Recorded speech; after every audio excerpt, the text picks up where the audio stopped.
اللہ تمہاری اولاد کے بارے میں تم کو ارشاد فرماتا ہے کہ ایک لڑکے کا حصہ 2 لڑکیوں کے حصے کے برابر ہے، اور اگر اولاد میت صرف لڑکیاں ہی ہوں یعنی 2 یا 2 سے زیادہ تو کل ترکے میں ان کا 2/3 ہے، اور اگر صرف ایک لڑکی ہو تو اس کا نصف ہے، اور میت کے ماں باپ کا یعنی دونوں میں سے ہر ایک کا ترکے میں 6واں حصہ ہے، بشرطے کہ میت کی اولاد ہو، اور اگر اولاد نہ ہو اور صرف ماں باپ ہی اس کے وارث ہوں تو 1/3 ماں کا حصہ ہے، اور اگر میت کے بھائی بھی ہوں تو ماں کا 6واں حصہ ہوگا۔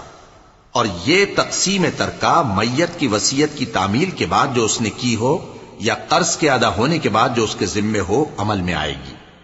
تم کو معلوم نہیں کہ تمہارے باپ دادوں اور بیٹوں اور پوتوں میں سے فائدے کے لحاظ سے کون تم سے زیادہ قریب ہے۔ یہ حصے اللہ کے مقرر کیے ہوئے ہیں اور اللہ سب کچھ